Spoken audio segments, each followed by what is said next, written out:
Bonjour à toutes et à tous. Je suis Anna, l'auteure du blog Apprendre les bonnes manières. Dans cette vidéo, il va être question de voitures, de bonnes manières et de gens polis. Allez, formulons la question autrement, quels sont les trois objets, les trois accessoires qu'il faut avoir dans sa voiture? Première chose, une paire de chaussettes propres. Alors oui, nous vivons dans la même réalité. Parfois, lorsque nous sommes invités quelque part, nos hôtes nous demandent d'ôter les chaussures à l'entrée.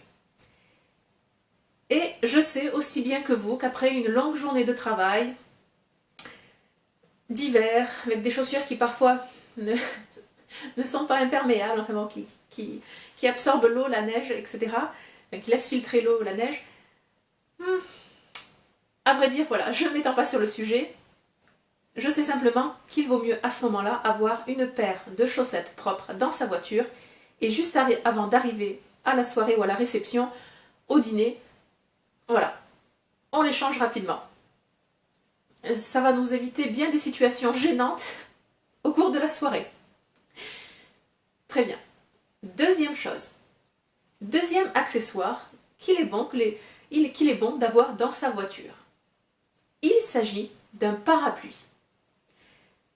En effet, les situations sont de plus en plus nombreuses où nous avons à escorter quelqu'un, souvent une personne âgée, de la voiture à sa maison ou enfin sur des tout petits trajets ou même pour aller au supermarché.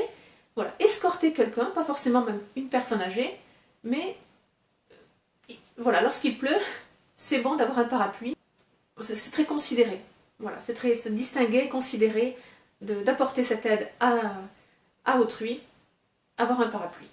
Alors, nous habitons sur la côte basque où il pleut beaucoup, nous connaissons le côté pratique, utilitaire et bonne manière, à vrai dire, des parapluies. Donc, chers gentlemen, à vrai dire, chère lady aussi, ayez toujours un parapluie dans votre voiture. Ok, troisième chose. Dans sa voiture, il est bon également d'avoir le plan de la ville, en plusieurs exemplaires. La France est un pays très touristique. Bon, nous sommes sur la côte basque. Chaque semaine, en été, quelqu'un m'aborde pour me demander le chemin, pour demander son chemin. Je vous avoue que c'est très flatteur, étant donné que je suis blonde, aux yeux bleus, avec des traits slaves, qu'on me prenne pour quelqu'un typiquement du pays, typiquement basque, bon, ça prouve mon intégration en quelque sorte. Donc, c'est très flatteur pour moi, à chaque fois qu'on me demande la route ou le chemin, je prends ça comme un grand compliment. Et donc, que je sois en voiture ou dans la rue, il est bon d'avoir une carte, le plan de la ville à donner à la personne.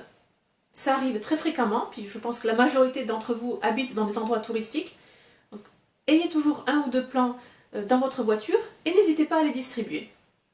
Voilà, c'est généreux de votre part.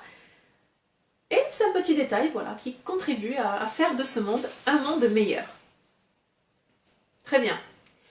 Chers ladies and gentlemen, je récapitule. Il est bon d'avoir dans sa voiture des chaussettes propres, un parapluie et des plans de la ville. La leçon du jour est terminée. On se retrouve sur le blog pour d'autres conseils d'étiquette, des subtilités sur le protocole ou encore sur les connaissances sur l'évolution des convenances à notre époque. Abonnez-vous à la chaîne YouTube et n'oubliez pas, la bienséance fait la différence. Au revoir!